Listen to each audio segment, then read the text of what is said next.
We are back. My next guest tonight, please welcome a very funny guy, Artie Lange. Our next guest is one of the funniest guys there is. He eats devil dogs for breakfast and cigarettes for lunch. Hey, ladies, here he is, Artie Lange. We're joined right now by a hilarious comedian. His latest project, the Artie Quitter podcast, is available through artiequitter.com. Please give a warm welcome to a good friend of the show. Here's Artie Lange, ladies and gentlemen. Our next guest is a regular on the Howard Stern radio program and the author of this New York Times bestseller entitled Too Fat to Fish. Here he is, the very funny Artie Lange. Oh, Artie. It always makes me laugh when I see Artie Lange on stage, knowing I'm going to outlive him. A Jack Daniels swilling, pizza-eating, dog-hating, whore-using, cocaine-abusing, hairy-back, big-belly blowhard from New Jersey. The fat little bastard known as Artie Lange! We're on? We're on. You comfortable? You all right? Yeah, I'm fucking comfortable. I've been here for a fucking hour. Were you just doing yoke? Well, you wanted to switch. You're the only guy who ever requested sitting over there. So Dan had to, run a wire like he was the original cable guy. You hosting a podcast or a sleepover? I'd like to do both if we can. Some hot broads on the floor. There's a lot of hot chicks in this building. Have you ever spent time in Hoboken since it got gentrified? You were in L.A. most of the time, right? No, I mean, even in Jersey, I would come here once in a while. But Right. Hoboken wasn't all built up when I lived in Jersey. No, when we were in high school, it was just a place to come and get fucking killed. Yeah. This was all, it took these, by the way, the great Jeff Ross, I'm sure you might recognize the voice, a legend. I think I can, you become iconic status, I would say, with the roasting and stuff. Wouldn't you say that? I would say. You think I'm being sarcastic? Artie, you made me who I am by giving me that standing O at the William Shatner roast. That set me apart from the pack. What happened? Well, come on. You deserved it. You don't think you deserved it? What did I do? I forget what I did. I got up and... You just stood when I was That's done. right. Well, you deserved it. Thank you. I'll never forget it. Again, you said something to me about the roasts. You said that was your Yankee Stadium, which is an interesting point in show business. Like when you first killed at the Hilton, I think the Drew Carey roast was the first one on TV. You destroyed it. It was an interesting thing, and you said that was your Yankee. You felt like you were Derek Jeter, and that was Yankee Stadium, right? It was my arena. I just felt at home, and I knew how to work that roast crowd, Right. and roast jokes, and I got a big kick out of working with the old timers. And You always did. Jeff's a guy, he loves being a comedian. It's great because he's always happy. And that's great to see because a lot of comics are depressed a lot of the time. And you're always happy. You're always happy if someone else is happy, which is That's cool. true. That's a rare thing, don't you think? I like to think that I'm happy, but even I have my moments of not so happy. What brings that on? The business or personal stuff? Personal stuff usually. Yeah. The business, I don't give a shit. I love it. I take the ups and downs. I keep swinging. You have to enjoy the process. Right. Well, We're very lucky that, my buddy was Attell texted me at 3 a.m. last night, and he's like, I just got done editing this thing. I'm like, I'm working, I'm writing something. He's like, oh, this sucks, too much work. A David I'm Tell like, project. beats working for a living, dude. No, it does. And Jeff and I'm looking it out your window at some guy riding a tugboat at midnight. I'm like, yeah, okay. Like, I think, how does that guy get up in the fucking morning? Like, there's people who are, they clean toilets at a Denny's. Sometimes I bitch about getting up. I got to do the Tonight Show tonight. Those people would want to strangle us. Especially you've fucked up a lot of Denny's toilets. A lot of Tonight Show toilets, too. But the rare thing about Jeff and I is we're from the same hometown. Literally grew up probably 3 blocks Michigan. from I opened up a water park in Flint 2 years ago, and I'm hurt. I might have to drive a tugboat. But and we didn't find out we grew up 2 blocks from each other till we were in show business. Right. And Union, New Jersey. Union, New Jersey. And you got out early and went to Springfield. I escaped a couple years before you did. You did, yeah. Which was a good thing, believe me. It went downhill. And you inherited my friends and my the Antonellis. My whole scene. Yeah. I mean, but to think that, sometimes we, go to the Comedy Cellar together, and sometimes a fan will come up to Jeff and I and say, "Are you're two of my favorites?" And we go, "What are the fucking odds of that happening?" What are the odds that people who grew up a few blocks from one another in this country could have a kid say that about them? It's pretty amazing. It is cool. Like I said, it's such a pleasure to be a comedian. And then you see people. It's so much about your relationships. Like, how long do I know you, Artie? A long time. Long time now. These shows, they come and go, but it's these relationships, these friendships that you'll always see each sustain other. us. Yeah. Well, like you turned 50 recently, and someone told me, Jeff Ross's 50th birthday at the Friars Club, and I think I saw you earlier in the day, and I said, I have to go to that. How could I not go to that? Great. That's something you make plan, because it was all generations of people. You see Stewie Stone and me. Yeah. There's a lot of... It was, and they love you. I feel like comedians are ageless, to be honest. Yeah. I feel like I can hang with teenage comedians and 90-year-old Well, comedians. you can. That's the thing. Like, the older guys love you, too, which is... And sometimes they get mad. They get mad at young success. Yeah, there's always a weird thing. Yeah, and they enjoy watching you do well in that arena, though. The old guy. Like, the first roast I ever did was Hugh Hefner. And I'm sitting in the back... with Freddie Roman. And, he's a guy who seems like he talks about you like you're a peer of his, which I thought was really cool. Yeah. And when did you get involved? He's such a great guy, Freddie, by the way. A legendary guy. He's doing so great. And he was ill for a while, right? Is he okay? Yeah, he's doing great. Yeah, that's good. He's in the... he had a part in The Comedian, the Robert De Niro movie. Right, right. He's doing a... I mean, he's love him. A legendary guy and a sweet guy. But when did you get involved with the Friars Club, Jeff? Because you were there for a while. Greg Fitzsimmons basically asked me to do something for the Friars Club. Because his father was a radio guy who was in the Friars. Yeah, we've been playing poker at the Friars Club with Elon Gold and Judy Gold. And Greg asked me to do something for the Friars Club out in Jersey, a golf tournament. Okay. In honor of his So dad. what year is that? That was probably 20 years ago already, Yeah, Something like that, 1995, I guess. So, because by the time the Drew Carey roast came up, it seemed like you had been there in that crowd for a while. 3 years. Yeah. Yeah. And, in the scheme of life, it's nothing when you think about it. My first roast with Not at Steven all. Seagal was Milton Berle's last one that he was the host of. So you hung with Milton Berle. Oh, yeah. At that night. So tell me what's that like? Milton was great. Milton was one of the very, very... He was so funny. He was kind. He loved to tell stories. Literally a pioneer of TV. Yeah, a pioneer of television. Imagine that. Yeah. And I loved him. He was very cool. He got me smoking cigars the first time I was going to Cuba, and he stuck a cigar in my mouth. And he stuck it up his nostril first and sniffed, and he said, if it smells like shit, it's real Cuban. And then he stuck it in my mouth. Is that the cool thing about those old guys? They're always doing jokes. Like, they're always on. I met the one time I met Jerry Lewis was the Jack Black roast about 2 years ago. Yeah. And he just, when I got on, he was doing a thing with all the pretty girls that came up, and he was humping them. He put them down and goes, So when I got up, that was the big joke. He humped me, and it was almost like he blocked the scene and directed it immediately. He went like, just lay down, kid. Just lay down, kid. I remember that. He whispered in my ear, just lay down, kid, and go with it. So good. He directed you and blocked you. Yeah. You should have gotten hazard pay for that one. I looked to my right and I realized I'm looking at a profile that a bunch of hot blondes saw in the 50s. And I mean, just the fact that he knew my name.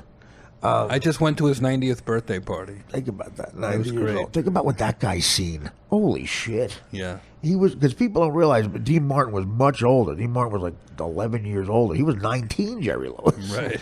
I mean, that's fucking crazy. Yeah. And grew up Biggest not far star from in the world. Not far from us. He grew up in Weehawken, with the Weequahic section of Newark, which is like up 22. Charitable guy, nice guy, a Jewish saint. I once told him he was a Jewish saint. when they bumped him off the telethon, finally, how do you do that? I called him on that Labor Day and said, "You're a Jewish saint, Jerry," and everyone knows it. That is true, man. Think about that guy, the work he did. He told me, "Jeff, you're crazier than a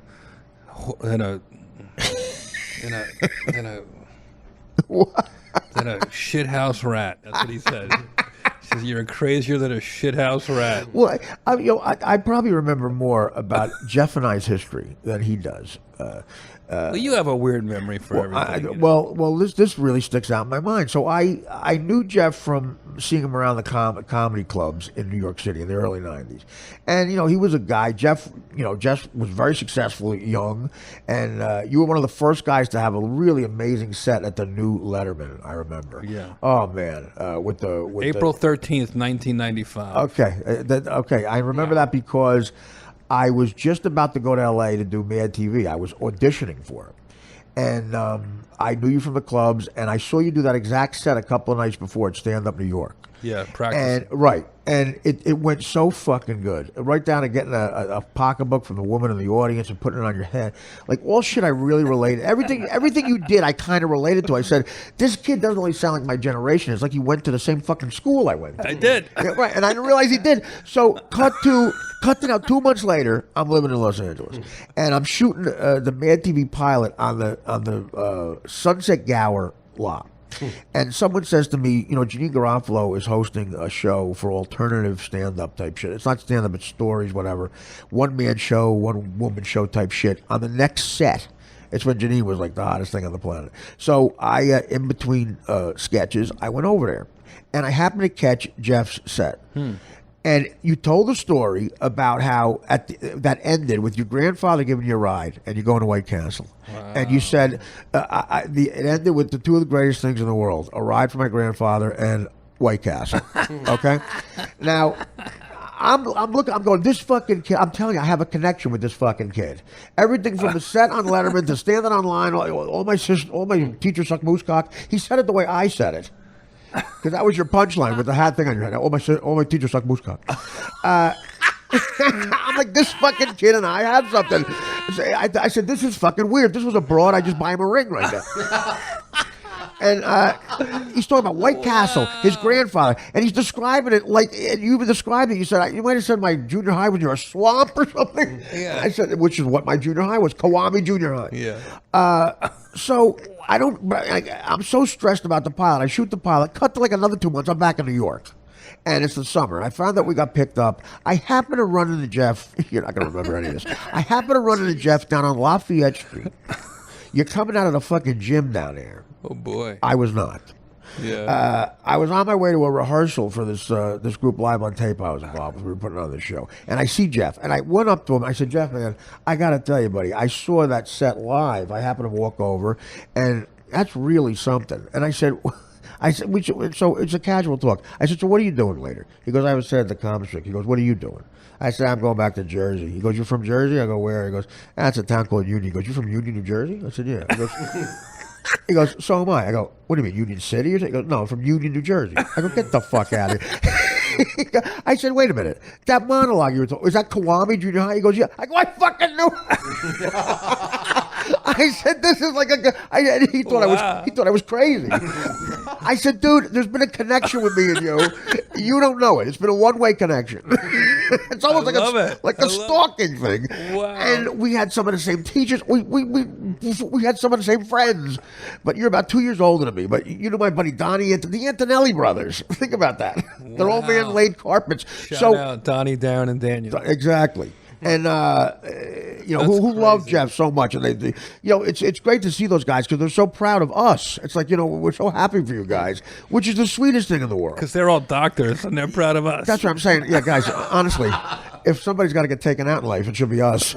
But you're way more important. But I said, I'm telling you, I knew there was something going on with me and you. Yep. And it turns out I said out loud after that Sunset Gower strip, it's like we're from the same town. Right. And we are. That's so cool. It really was cool. What do you think that is? How does that happen? The common connection is Kawami, the Antonellis. Right. There's something in that. Robert Wall is also from Union, New Jersey. Well, then I take it back. And Ray Liotta, too. He's hilarious. Did you ever hang out with Ray Liotta? I have not. I did one night. But I like Robert a lot. Oh, no, Robert was awesome, and honestly, it really felt great. Like I went home that night back to Jersey with like a warm, fuzzy feeling of like I feel like I have a sort of a brother in this crazy world here that we're into. You do. And Jeff is always just a great face to see. So that's something that a lot of people might not know, and it's just it's awesome to have Jeff. To be like, because of the roast. The reason I bring up that Yankee Stadium thing is because of this. I felt that way on the Stern Show. I was like, it was a perfect way to put it, to where every comic should sort of have that thing where, like, I feel this is where I'm at home. Right. And I found it in the world of this business where all the other stuff you do is kind of like ancillary. Right. And you're like, well, I got that thing that I'll be known for. And you know what? I'm fine with it. I'm really proud of that thing. And what do you... Look where it's gone. I mean, roasting, I used to be self-conscious that I'd get pigeonholed, and Chappelle sat me down one day. He's like, dude, follow your lane. That's your thing. Yeah. And now it's like, comics roasting each other on roast battle. It's like, well, you did I'm roasting people in jail. Yeah, well, the jail thing was great. It's like a perfect idea. That's great. That's fantastic. Where do you see the next one, dude? What are you going to do next? I just roasted the Boston Police, and it's going to air soon on Comedy Central. Dude, that's perfect. It's the that's craziest perfect. show ever. You should do a mental institution soon. That's a good idea. I've done that. They don't even know what you're talking about. I say this, people say to me, Art, would you rather be in jail or a mental home? Because I've been in both. And I'd much rather be in jail, because in jail you have a logical conversation. You can't in a mental home. The difference is, in jail, here's how people think. I needed money, so I stole a car. And in a mental home, here's how people think. I needed money, so I jerked off at the mall.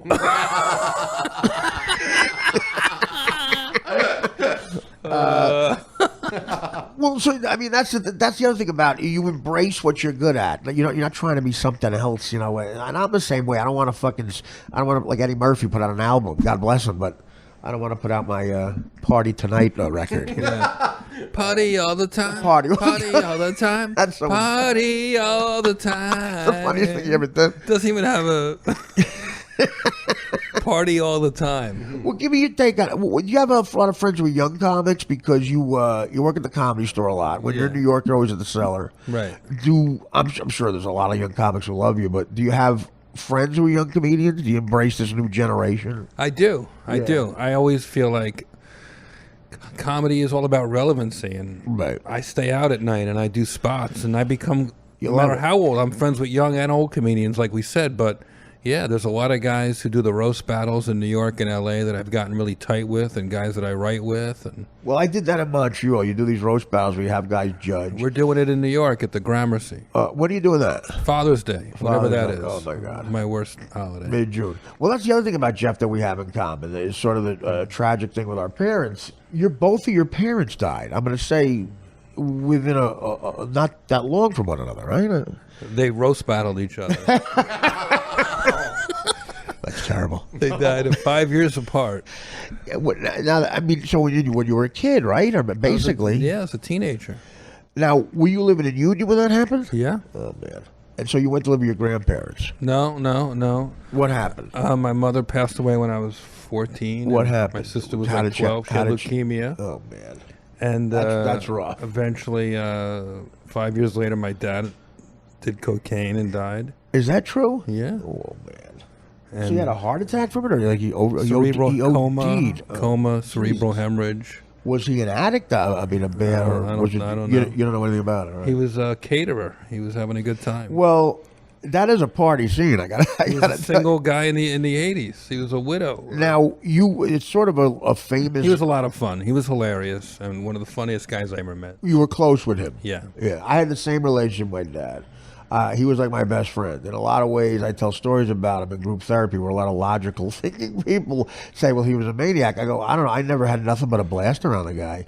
I mean, but his vice was... I never had one fight with my dad ever. Yeah, I mean, I can't remember one. Because I really looked up to... And he wouldn't be able to believe what you said before, what me and you do. He took a ladder off a roof when it was 2 fucking degrees out and climbed roofs all day. A real man. Yeah, and to make money that, quite frankly, is not a lot of money. I remember my dad climbing a ladder, too. It was catering business. It'd be Now, like it was a famous place on Route Clinton 22. Manor, The Clinton Manor, of caterers. Right. And, there'd be 400 people at a wedding dancing in tuxedos in August, wedding season all summer. And the air conditioning would go out. So my dad would have to climb on the roof in his tuxedo. Fix the air conditioning. See, but that's when you have a business and you're a hustler. That's what you got to do. That's what you got to do. You got to get a fucking roof for your tuxedo. What was your dad's name? Arthur. Artie, yeah, too. I'm a junior. Arthur Stephen Lange, but he called himself Artie. His old man died when my father was 11. There's all stories. He might have gotten shot on the street in Newark. He might have been a bookie. I don't know what the fuck was going on. Jeez. My father was addicted to chaos, though. He had no vices like drinking and drugs, but he was a kleptomaniac. He stole. Wow. He fell off a ladder. He stole the ladder that he fell off of. Then how are you so morally straight and narrow? I don't mean lifestyle. I'm saying like you're an honest guy. You would never steal. Well, Or would you? Well, listen, I don't know. I've never been put in that position. I've always made a lot of money since. You have been doing my Uber bit. I meant to talk to you about that. You know what? I'm glad you brought it up here. Where no one will hear it on the podcast. Well, I don't know. I don't know. I have a generosity to me that I think. But you're that way too, man. I mean, you're a kind guy. What about theft, though? Because you're favorite with one-liners. Have you ever had to go to somebody and say, "Look, you're doing my jokes"? I rarely. I usually let it. I usually ignore it, honestly, because it makes me too crazy and life's too short. It's literally money. It's money they're taking out of your hand, though. I do get people back, though. If they stay in my life, I will get them back with a joke about them at some point. Yeah, I've buried a few people. Now on like national TV on the roast type. Yeah. Wow. I don't feel like Any names? Any names? Brad Garrett was on a roast one time. Okay. He said, Brad's here and he brought us two writers, cut and paste. He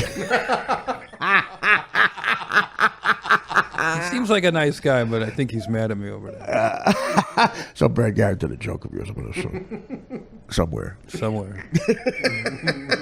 You see, like there was that guy on the internet recently. Was it Fat Jew? He called himself, right? The kid who got the kid with the bun in his hair. And, he was just taking. Had all these followers on Twitter just by repeating comics jokes. Right. I mean, but people don't realize. Like some people, like my cousins, go, "What are you so upset about?" It's money. Like it's literally currency to us. Yeah, jokes. and it's just shitty. It's not a cool thing to do. The whole thing, why? You don't want somebody making it who's got no voice. No, exactly. And that's the thing. When they become successful, you want to strangle them. What's more depressing to you? A successful guy who's not talented or a talented guy not making it? Oh, boy.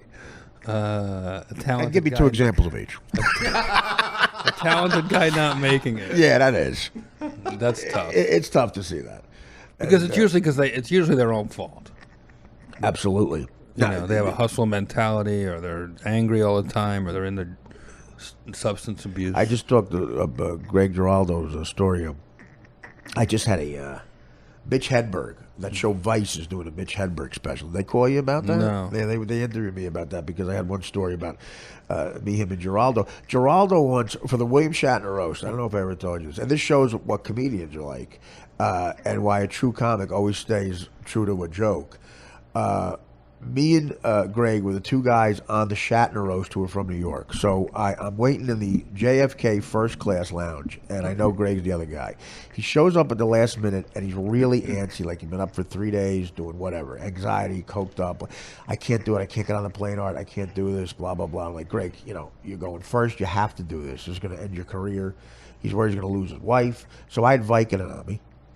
And I gave him a couple of Vicodin. I said, have a beer, calm down. I'll change my seat to where I'm sitting next to you. And I sat next to him, held his hand the whole way to fucking L.A. We got to the hotel. I slept in the hotel room to make sure he was all right. Really? I guarded because I knew he would do it for me. I guarded the hotel, the plane bathroom. I made sure nobody went in there. And he had to calm down. So he calmed down. The next morning, we're going to CBS Radford. And he goes, Art, I'm okay. He gave me a hug and said, I can't believe this. I'm fine. I'm going to get through this. Thank you. We hugged. I took the car with him just to make sure he was all right. He's the first roaster up. First thing he says, first thing out of his mouth, Artie Lange is here. There's like some applause. He goes, look at you, Artie, you fat fucking drug addict.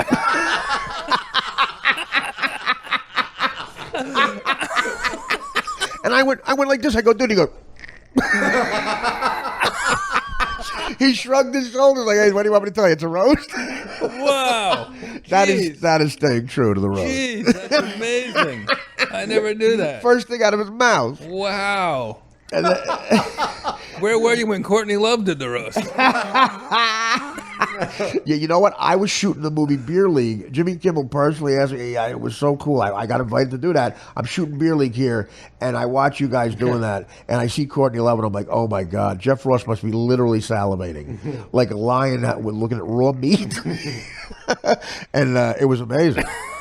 You know, I remember Jimmy Kimmel holding her into her seat. Yeah. Just holding her down. God. She was out of her mind. She was like flashing her boobs and spreading her legs, and she had her head in my lap, pretend blowing me during the commercial.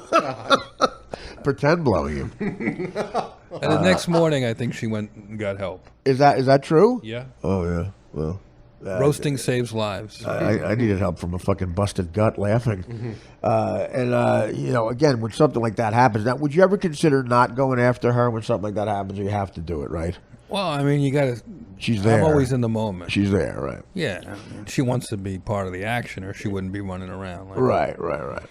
Everybody's fair game at a roast. I would think so. If they're there, absolutely. You got to come to the roast battle and judge again. Artie. Well, You're a great judge. if you would want to have me there, because you know, honestly, Jeff also knows a lot of famous people because he's a guy that's sought after for joke writing and is good at what he does. And you've worked with a lot of famous people who you become friends with. You're also very, you know, you have A-list friends, right? I mean, that's a sort of a like. I feel like you're texting somebody A-list right now.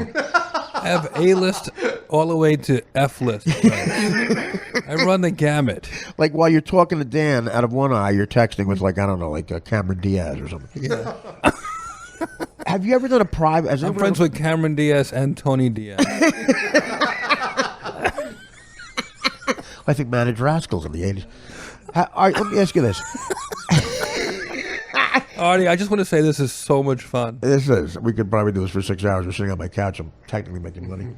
Have you ever gotten called to a private party in L.A. to do a roast where, you know, like an A-list star says, could you come and maybe roast a friend of mine or something? I mean, that you can talk about it. Maybe you can't talk about it. I've done tons of that stuff.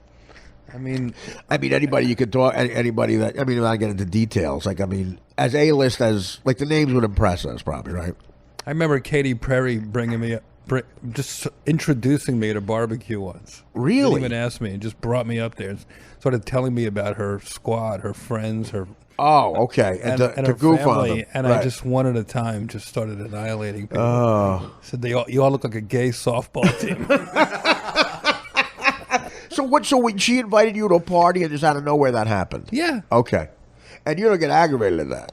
I loved it You because loved it it, was yeah. a fun way to, like, you know, Right. acclimate to the scene. Now, what is she like, Katy Perry? She's Like, lovely. Yeah, she's she's very so- lovely, she's very sweet, very great sweet. sense of humor. No, she was on Howard with that. What's the song? I Kissed a Guy and I Liked It. Dan, you wrote that song, right? Whatever. No, I'm saying I kissed a girl and I liked I it. Kissed a Girl and I Liked It. So she came on Howard and sang that just before that broke, and Right. she was so, you know, cool and sexy and young, and my God, those tits. Did you talk about her tits at all or no? I probably did. Now, so I mean, what about relationships? Me and you were talking about this before. It's very difficult.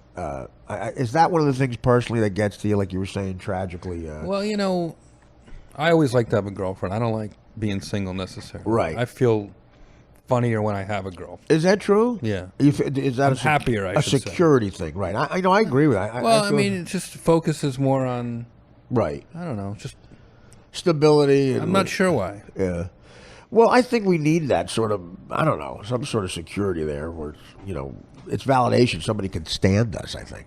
I don't know. I'm ready to knock up my next girlfriend. Well, what about that? Yeah, do you want to have a kid? I want to have like 3 next year, so I figure I have to find 3, just the next 3 people that'll have sex with me. I'm not wearing a condom. They're in this building. I'm sure you could do it. I'll give you the floors to stop on. There's a lot of beautiful women here.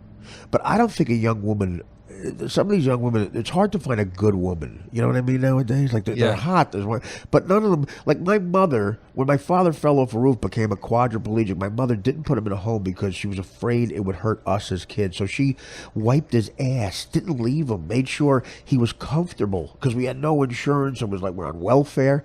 Like if I date a chick and I get a sign of the flu, they go, Artie, I didn't sign up for this. I got to get out of here. I'll leave the cold flu Tylenol with the doorman, but I did not sign up for this. You're probably not looking at normal. You're not dating school teachers. You're dating. Well, I had a school teacher. You're dating like supermodel. Well, what about that? Have you been burned by that by going for the looks thing? Do you think? Have you been shallow with it? No, I don't think I've been shallow with it. You usually got a hot chick. But they're good people. I don't date anybody that I don't think is beautiful inside and out. Yeah. Now, what's the longest you ever been in a relationship for? 3.5 years, probably. And now you said, without any names, you dated somebody who's a comic. I've dated comics. I've dated teachers. I've dated pretty much every job. What's it like dating a comedian? I've never done that, like on a long-term basis. Dating a comedian it's fun because you have a shorthand and you can communicate in a more instinctual level. Right, you relate to it, but have you ever... make each other laugh and, you can try out jokes and ask their opinion before you tweet something. What do you think of this? Should I cut the N-word or not? Now, what about you ever did the road with somebody you were dating? Like, where did they open for you? I brought my girlfriends on the road. I never worked with a girlfriend like that. I think that's kind of distracting. But in the beginning of the relationship, it could be fun, but after a while, it's like they don't want to go, and you don't want to drag them around. I got to tell you this: your relationship with Comedy Central, you're one of the like original guys that really put that thing on the map. And I got to tell you, you don't have to say this. I'll speak for you here. The last show you had on, I don't understand why the fuck that's not still on television. That show where basically where you got comics on roasting each other. The burn. I remember watching that on the road, going, "This is like there's like 40 belly laughs an episode." It's crazy. Such a fun show. Do you have any bitterness in you about stuff like that? Like at all? I mean, you don't seem like it, but I'd be mad. I'm mad for you, kind of, with that. In the beginning, it was hard to take because I knew how funny the show was. Yeah. It was getting really popular. We only got to make 12 episodes. Is that right? But so that was a full season with Comedy Central. Yeah, but, it pushed me to try new things and do new things, and Comedy Central, to their credit, stuck by me. See, and they have the balls to put on my next idea, and my next idea after that, right? And now my next idea after that. If you find the positive in everything, you have to. Or else, what are we doing? A lot of people we don't enjoy what we're doing. Right. I never get too happy, Artie, and I never get too down. Right, but there's enjoying it also, but also being genuinely mad that they made a wrong decision that affects your life. Yeah. And but I also go, well, you know what? I can't live my life in a desperate mentality that I need that or anybody else's show. That's some Buddha shit, man, that a lot of people can't get into. It's survival instinct. That's true too. Yeah, I didn't grow up in show business. I grew up in catering, and I used those sort of values or whatever you apply that. I was just saying that the other day. We don't have a blueprint. We don't have anybody giving us advice for this either. Right. Like I grew up, my old man climbed roofs. All my family's in construction. I tried show business. I'm the first one to do it. If I had someone younger, I could give them advice. But I'm trying to not step on landmines. I don't know what the fuck I'm doing. The first time I did it on TV for 5 minutes on Caroline's Comedy Hour on A&E, right? I said, if I ever get on that show, if I ever get on any show, MTV half-hour if I get in any of those shows and get to say whatever I want for 5 minutes, I won't care if I ever do it again. Yeah. This is a lark. It's a hobby. It's a thrill. Wow. And wherever this adventure, it's a happy accident that I'm even a comedian. So right.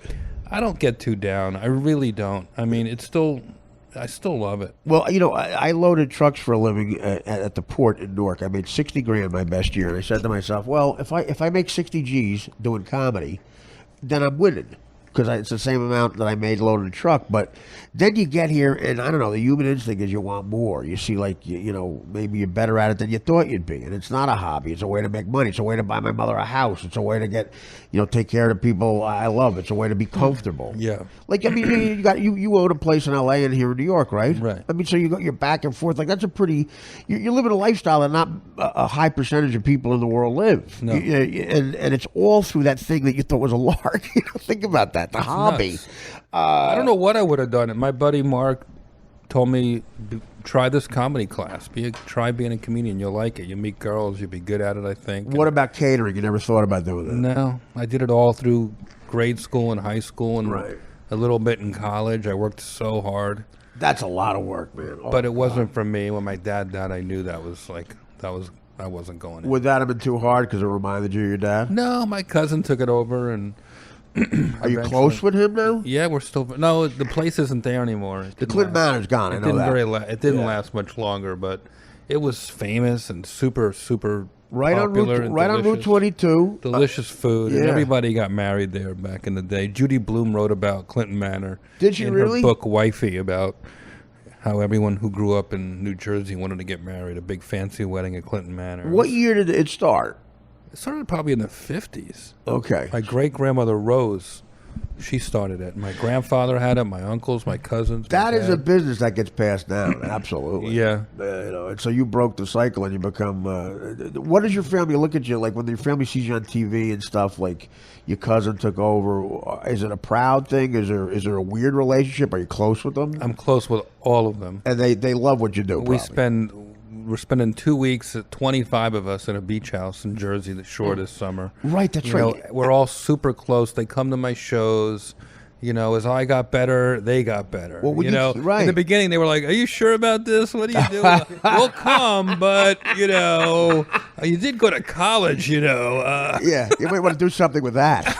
And you know, but now it's just I sort of earned it. And, You did. and they have been my biggest supporters. And when I do a show locally, it's fun having them there. Well, we work hard. You know, it's every once in a while I join you and David Tell on stage at the Comedy Cellar. We did it the Memorial Day weekend a couple of nights, and it's the last act of the night. And you know, I come up, you know, after you guys are on stage, which is I'm fucking getting ready to, you know, I'm putting the wire in the microphone, and I got two of the best joke writers ever, like goofing on my shirt. By the time I'd say my first joke, I'm fucking 18 jokes behind. Yeah, but you know, you're a home run hitter. You lay back and Oh, it's so much fucking fun, man. And I realize I'm on stage with two guys who are the best at this maybe in the world. And it's and you know, we've all earned our keep. It's great because sometimes we don't get off stage. It's 3 o'clock in the morning and I look at no one can tell us to get off stage. There's no one here who's gonna give us shit. and the audience Dave Tell and I go on at the end of the shows at the Comedy Cellar. Right. Sometimes, or if we're in L.A., we go up together. And when we did Oddball, we would do them in front of huge crowds. And It's a blast. it's just like playing tennis with a great tennis player. Right, He makes right. me feel funnier, and I love him. And we should probably do some tour dates this summer. But him and we never want to split the money. It's hard. That's the other thing. You know? I still think I should get 60-40. Yeah, why not? Dave will give it to you.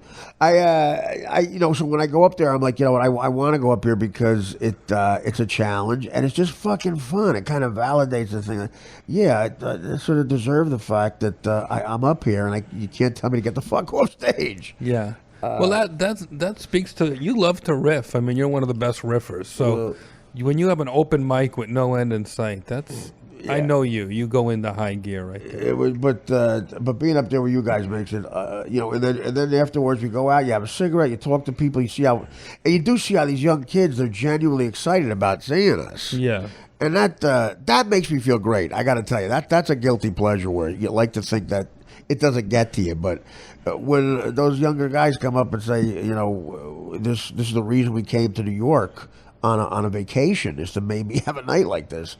It makes you feel wonderful. And what about your dad? Probably would have loved that, man. Because my father does flip would've. me out sometimes. Me you know, too. I feel robbed of that, to tell you the truth. Had a birthday party a couple times, and Don Rickles was there, and I remember thinking, Jesus, you know, could you imagine? It's almost.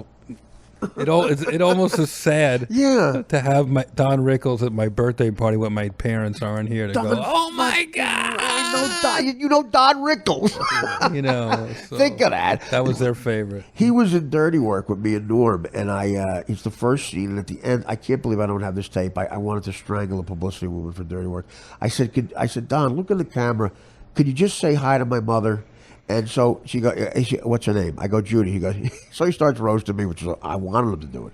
He goes, Judy, how are you? It must have been wonderful having Artie at birth. He starts going, like giving birth to a rhinoceros. But he's very good at what he does. Very good. I work with him all day. And may I say, Artie, good luck working construction. Then he shook my hand. So my mother would have had that. Yeah. That part's hard. But in a way, I thought, while I'm honoring them. And now, just recently, maybe since my birthday or whatever, I kind of feel like I'm not anymore. I'm doing it for me now. This is my part of my life. I don't have to answer to anybody. It's pressure, too, when you do it for somebody else, I really feel unleashed and on my own. Yeah. Well, you should do that Byron Allen show if you feel unleashed.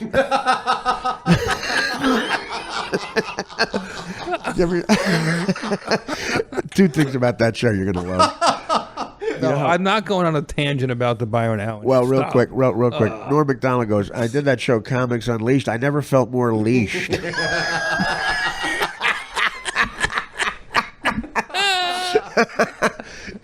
He said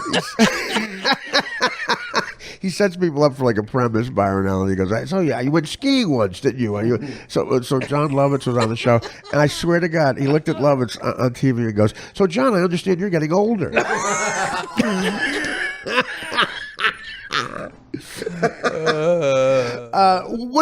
you have one crazy thing in the history of the roast that, good or bad, something that stands out, a memory that was really great in all the roasts you've done that's like, wow, this is interesting even to me? I did. Sometimes you ask me about private roasts. For some reason, it comes to mind. Right. It's hard to talk about that, but maybe there's something you got there, like a nugget of. Here's a good one. I was in South Africa. Right. Starts out great.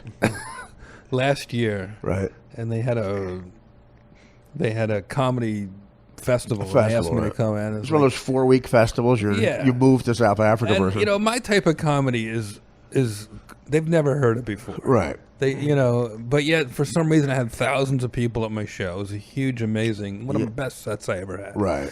I'm doing jokes about Mandela and apartheid, and people are literally jumping on their chairs. I could imagine, it's insanity. It's like stand-up comedy is only 15 years old. Well, that's what I mean. And who does jokes about Mandela? Talk about the balls. Yeah, I said I went to Nelson Mandela's birthplace yesterday, and I did. And I said, everyone talks about the great things about Nelson Mandela. No one ever talks about what a shitty interior decorator he was. Safari skin furniture. Yeah, I saw pictures of that jail cell, too. I said I met his brother, Howie Mandela.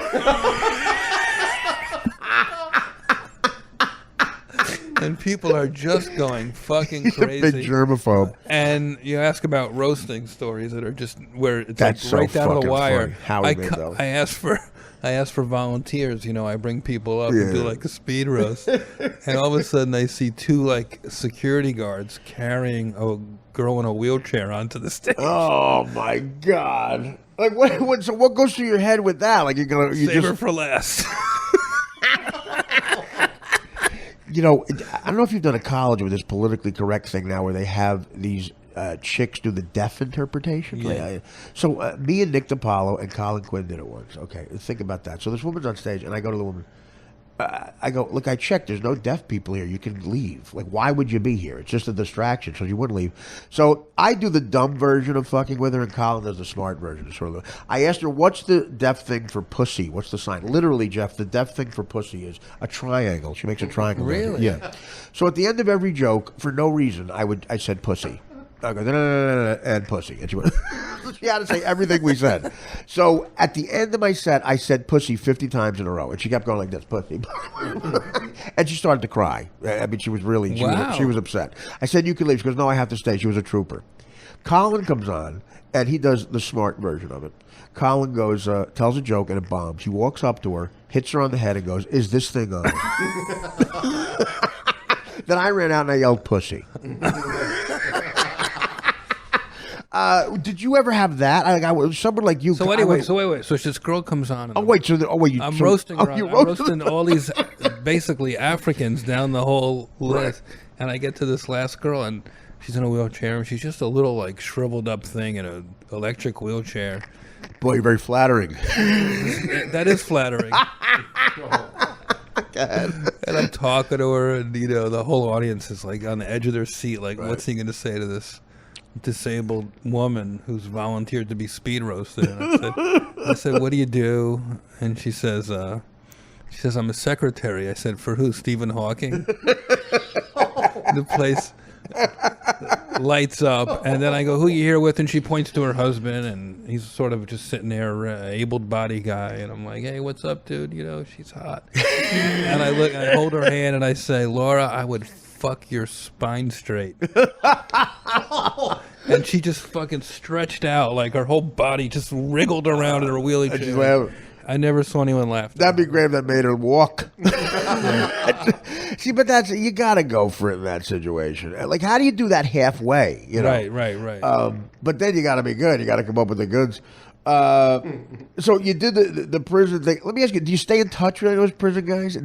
I went down last week and saw all the jailers. Right. The warden who let me shoot there, he's called the jail administrator, Wayne Dickey. He just got made the president of the American Jail Association this week. So they had me come roast the sheriffs and wardens from all over America at their convention. And they presented me. I get notes from people who are at the show in the jail. I get Instagram messages from their families for thanking me for putting them in the show. Now, what about? It's been pretty cool. Did something ever backfire on you where someone actually got insulted, where you feel like you made an enemy from this? I've been pretty. You would hope people have a sense of humor, but sometimes even people who are bad sports weren't really. They get over it. Yeah, they get over it. Now, me and you both have the privilege that we roasted possibly the next president. Donald crazy, Trump. right? Yeah. Now, I did it once for the Friars. Did you do it 2 times? I roasted him a few times. Okay. Actually. Now, what was that like? I mean, when was the last time you did it? Well, Donald, if you're listening, I take it all back. Well, yeah, because he's a guy that if you hang out with him, I did the Friars Club roast that didn't air, and a joke that I told that they printed in the New York Post, Howard liked, and he made me retell it, and he the joke was when Atlantic City was going bad for him. He was in bankruptcy, and it was all over the papers. And I said, recently Donald drove his daughter around Atlantic City and said, sweetie, someday your name will be on the top of all these buildings if you marry a guy named Borgata. So the Post put that in as like one of their favorite jokes, and Howard loved it, and it is one of the better jokes I've written for me. And he loved it at the roast. It killed. He came up to me and said, "Great job." And then, of course, when Howard made me retell it in a small room at the studio, he does the same fucking thing he does here. He gets like a baby. He goes, "Well, that joke sucks," and he bombed. It's just a joke. You just said he killed. Right, he lies because he's like a little kid, and then he was fine with it when he left. He was fine with it, but. It's so ridiculous. Yeah, but did you have a specific experience with it? I've had many great experiences with the Donald. Right. I went down to Mar-a-Lago once on his plane. Me and Bruce Smirnoff. That's amazing. We got on his plane and we went down there and did a show for him for his members of his club, and he was a good sport and he introduced me himself. So you're on his plane with the vodka guy, Smirnoff. Yes. You know him well? No. Bruce Smirnoff is a comedian. He lives in Florida. He's not the vodka guy. I'm sorry. I'm thinking of Eddie Absolute. Yeah. I went down with him. So you go to Mar-a-Lago on a Trump gave me a Cadillac to drive around all weekend with my buddy. Let me stay at Mar-a-Lago. Paid me well. That's fucking fantastic. It was great. He's a generous guy. He's sort of he's a guy's guy. Like I golfed with him once. Him and Eli Manning. And by the end of the 9 holes, we won half a course. I felt like I was with somebody I went to high school with. I was goofing on his shoes. Yeah. He's like, what do you think he could be president? What do you think? I think he's going to be president. I mean, do you support him? Do you get political or not? I don't get political, but it seems like he has a lot of momentum going. I don't know. Like a lot of people. We've never had an orange president. Obama's really broken barriers. He did. Obama paved the way. Well, yeah. I mean, that's the thing. I think a lot of people in our business get so insulted if you say mind Donald Trump, they get really offended. Like he's Hitler. Like, how is he Hitler? He's not Hitler. I think it's a public shame.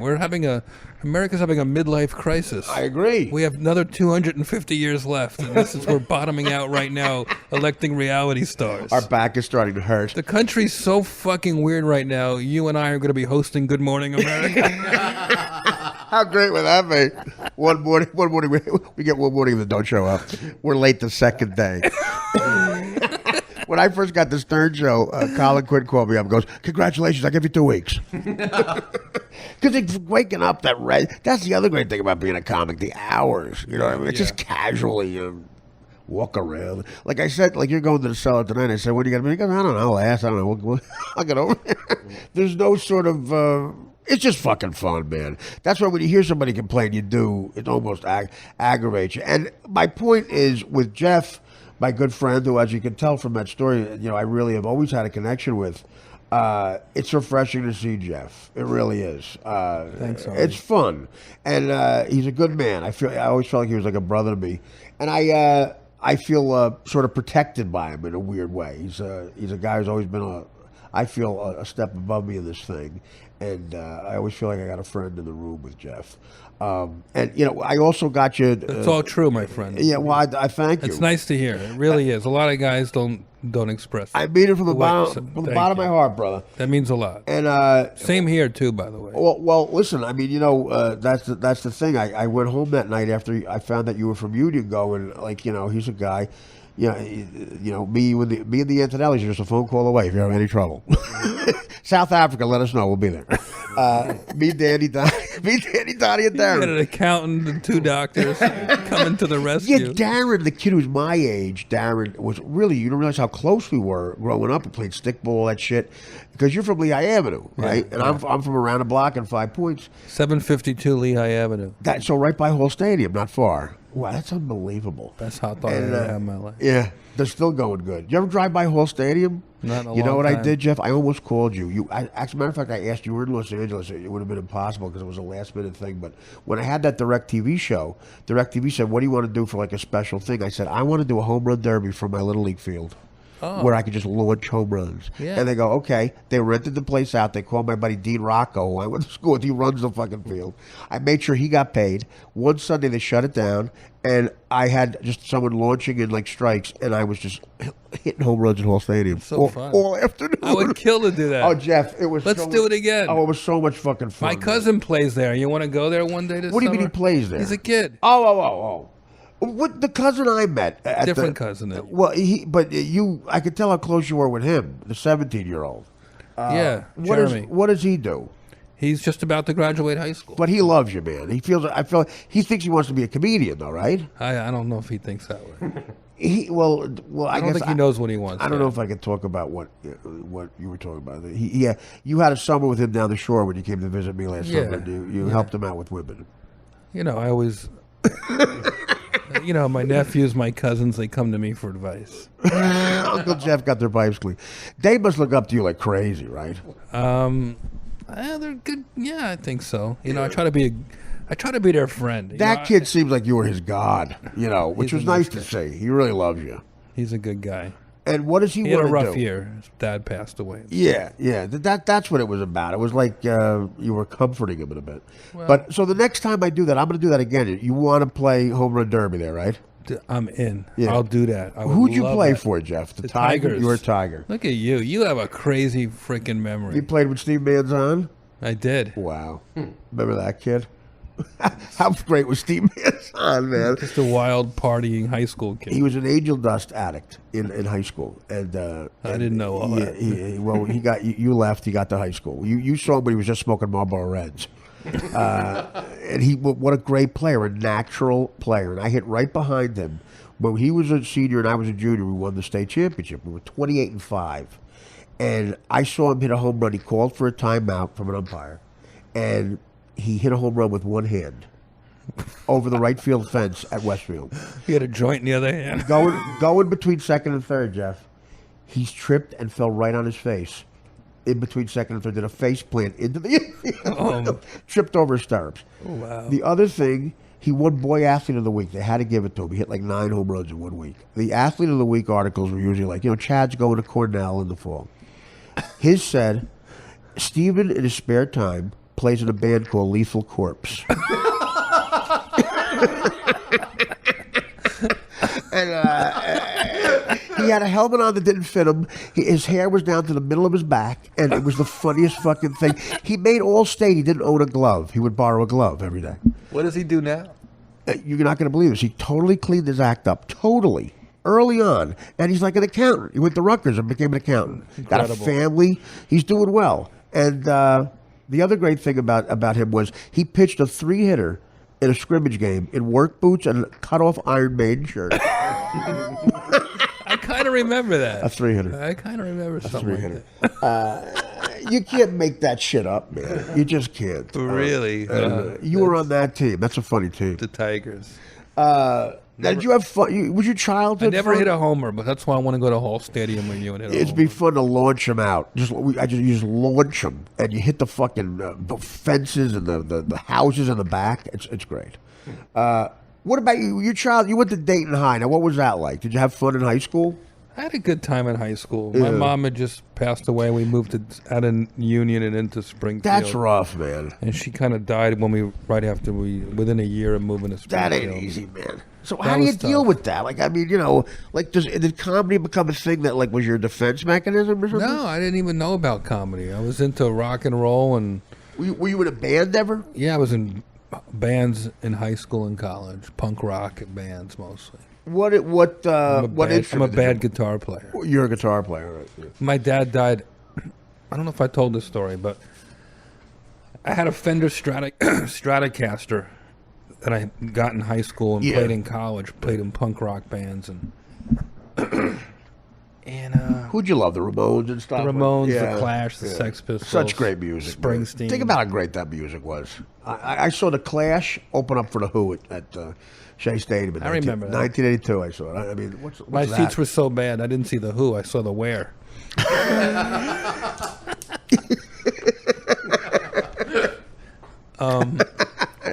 That's great. And I was playing. So you played in a band that in high school and then a different one in college. I remember I had this awesome wood Stratocaster. And I wasn't very good, but I loved playing with guys, and I mean, the band is it's like camaraderie. It's like what you do if you're not on the football team or something. I remember the guitar got stolen off the baggage claim at Newark Airport. Oh, and man. I was devastated. My father had just died, and I never played. I stopped playing for years and years. And that's awful. I would be murderous. I was so upset. I think they gave me like $100 insurance or something. Oh man! People's Express, remember that? $19. That's right. Boston. Everybody had an airline. Why were you flying? You were back. I was going to BU and coming back. Oh, okay. To look after my sister. My dad had just died, and now my guitar was stolen, and I didn't play forever and ever and ever. And I was telling that story at the Comedy Cellar to John Mayer and his buddy Mike Eldred, who's a good buddy of mine now. This guy Mike says, "What do you I said, "What do you do?" He said, "I work at Fender Guitars." No kidding. And he goes, I go, oh, that's funny. I used to love my Strat, and I told him the story about my guitar getting stolen. Right. A couple of days later, he gets my email from John, and he says, "Send me a picture of it if you have it. I'm curious." Oh, that's hilarious. And 2 months later, I'm walking into my house in L.A. with Sarah Silverman and Mark Cohn, and there's a big box on my front door. That's so great. I opened it up, and I was just weeping, and had a note that said, "Pretend we beat up the baggage handlers at Newark Airport." It's an exact replica of the guitar. How great is that, man? So That's cool. what his business is like no other. And that guitar right there, Jeff, that acoustic guitar, is signed by a mutual friend of ours, Nils Lofgren. Oh, there you go. Nils gave me guitar lessons. He taught me how to play night moves. I forgot it. Danny was there. I forgot it the second I walked out of the room. I didn't know how to play night moves. He told me that, by the way. I'm not musically inclined. So he goes, I meet Nils. Go right ahead, man. Pick it up. I meet Nils Lofgren, and he goes, I know a couple other comics. I go, who? He goes, Jeff Ross. I go, how crazy is that? You're the name he mentioned first to me of comedians, We're good buddies. I always. How good is that guy, We man? have dinner all the time. What a great guy. We go to each other's shows, and he's a great Well, I did the Tempe Improv in Arizona years ago, and that's how I met him. The manager, well, Dan Murr, rest in Right. peace, That's how I know him. said he was in the audience. That's how I know him. There you go. Here's Jeff Ross on acoustic guitar. This is beautiful. Is it tuned? Is it all right? No. This But is it nice. feels good. This is very nice. No, do you still play at all? Like, Yeah, I play on my shows when I headline. right. Did you ever consider being a guitar act? No, but once they gave me that Strat, I didn't want to leave it home, so I brought it on the road with me just Right. to basically keep me company And it in my gets- hotel room. And you lose it. And I started playing little things in between my meanest jokes. I started Right. just almost the way like Jack Benny or Henny Youngman would play the violin. Well, Mitch Hedberg had that at the end. He brought the guy with the upright bass. Remember that? Yeah. So now when I do like an hour show, I play one or two little funny Okay. songs during my show. Cool. Mostly about eating pussy. Well, you had that other great bit that you used to do more often when you were younger was the poems and stuff. And Yeah. I You gotta mix it up. I ran into my girlfriend and then I backed up and ran into her. I miss her sometimes. Jeff has the greatest old people jokes. Like, saying somebody's old. And one of the best ones ever was, that stands out is, I saw Angela Lansbury in an antique shop today. $800. I know that. I like that joke so much. I remember the exact price. Like if somebody repeats that joke to me, I go and they say 700, I correct them. They go, really, you like comedy, don't you? I'm I like, love well, that. he took It's the time. so funny, I go, Artie. Jeff thought of 800. Let's respect that. Well, that's how much he really was. Angela, She really was. Angela Lansbury, and the pause is great. $800. I did that on my Letterman set that you referenced earlier. Absolutely. Jeff, again, when Letterman first started, those first couple of years from 93 to 95, and I didn't do my first one until in the late 90s.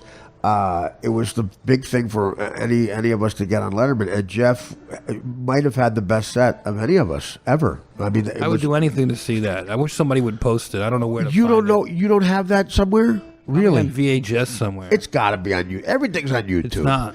Every one of my fucking Lettermans are there. That's for goddamn sure. No matter what I look like, they're up there. You can't. That's amazing. You can't find that set on Letterman. I mean, on YouTube. No. I did get to work with Letterman a couple times recently. That was cool. What'd you do?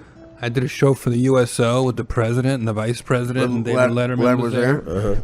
And I did a benefit for Michael J. Fox and Tracy Poland's Alzheimer's charity, and Letterman spoke. Oh, no kidding. Now, how do you think he's doing? Like he looks very depressed to me. He looks great. He had a blast. He was with hilarious. the beard and everything. Well, what does that mean? I would don't have know a what does beard that too mean. if I was Listen, him. calm down. If you have to shave every day for, Well, he's a country bumpkin. He's got the beard though. Now I love the guy, and listen, he was always very nice to me on that show, and I would panel during the commercial breaks. He would say more than 3 words to me. Now he was really cool to me, Letterman, and he always gave it up. He laughed at stuff that sometimes you need an extra laugh, and I loved doing it. But the last time I thought he seemed, after that scandal with the broad, he seemed a little. He had real contempt for people, I thought, around him, like the sycophants and shit that a guy like that has. And I'm glad to hear that, actually, because when I see him in the newspaper, he seems depressed. You look at his face, you go, I hope he's okay. Well, he probably, because you're catching him, jogging in his little hometown or some island that he owns, and he suddenly is a paparazzi. So he's got all the money when you think about it. Yeah. Mel Cormans, and I became close with Mel when I worked at Howard. He would always go, Letterman has all the money. If you think about it, he does. The Letterman salaries, tip money compared to, he's got back end than Ray fucking Romano.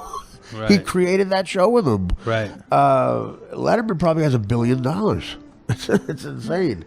Wow. And he owns half of Montana. I get a feeling he spends a lot of time in Montana, which I guess. That sounds nice. It does sound nice. It does, doesn't it? Yeah, it sounds good. I apologize for that not being tuned, but it was great that Nils Lofgren knew one other comic, and he mentioned you. I said, "There's I Jeff's, love that. There's Jeff's fucking name again." I go and I give him the whole history. Nils is one of the best songwriters, one of the best guitar players. You ever see him live play guitar? I saw him at BB King's. Oh, yeah. He gets standing ovations from guitar solos, which is hard to do. Like he got 4 standing O's from just playing the fucking guitar. What do you see him on this current Springsteen tour? He does when they do Because the Night, Nils takes this long, beautiful solo. Yeah. And they did Purple Rain a couple times. I heard that, Nils' solo stole the show. Well, think about how well, you're a musician. You know how to play an instrument in the sense that I don't. But I mean, it must be so. That's a skill I'm so jealous of. I wish I had that fucking skill. After the podcast, I'll teach you one really easy song. Well, what is it? Is it like an iconic Squeeze Box by the Who. Oh, okay. That's Mama's easy. got a squeeze box, you wear on a chest. Daddy come home, he don't get no rest. Playing all night. And the music's all right. Mama's got a squeeze box. Daddy never sleeps at night. I miss music, man. Come on and squeeze me. Come on and squeeze. Come on and tease me like you do. I'm so in love with you. Mama's got a squeeze box. Daddy never sleeps at night. I love it. Now let's have one by It goes in and out. I got a feeling. Now, do you think that's a sexual reference? You'll love this. Roger Daltrey was on the Stern Show, and he told us that he's never, he's been married since 1968. And Howard says, "How does that work with the women on the road?" And Howard goes, "Don't try to tell me you never cheated." So Daltrey goes, "Howard, she's a cool girl." He goes, "What do you mean?" "Well, around 1972, I sat my wife down and said, 'Honey, I'm the lead singer of The Who.'" And everything's been fine. Jeff, I love you, man. I wish, are you officially here? Are you in New York a lot now? What's your deal? I'm here a lot. Yeah. I got a show here June. I don't know, the Gramercy. You're doing the Gramercy, and that's, again... It's a roast battle. I'm going to do a roast battle there. We're taping it for Comedy Central. That's going to be so great. It's only $20. Everybody who loves roasting is going to love this fucking show. And like I said... some of the best New York comics are doing it. And like I said, Montreal, I did it in Montreal, and it's just a blast, man. It's everything. It's just a fucking party, and Jeff hosts it, and it's great. We're doing it in Austin. And we're doing it in Chicago. So it's a tour, sort of. What are you doing in Chicago? Look me up at Roastmaster General. I don't know the dates. Roastmaster General. June 16th is Chicago. 19th is the Gramercy. And then you're in Montreal. Where are they doing it in Chicago? At the Lincoln Hall, right by Wrigley Field. I might do Montreal again, too, so I'll come up and see you. But we'd love to have you. I'm going to come by and say hi at Gramercy. That'd be great. And your Twitter is at Jeff Ross, right? Whatever. And, Real Jeffrey Ross. People know how to find me. Listen, you got a chance to see Jeff. Take it, because a better comedian you will not see. And on behalf of the Antonellis, I thank you for coming. Thank you for... just being you. Yeah, man, Jeff. I had a fun time. I love you. Come back again, and I will talk to you soon. The great Jeff Ross. What helps youth helps union. The All-American City, 1969. White kids got bussed into the black neighborhood. That worked. That's the reason I'm not a doctor now.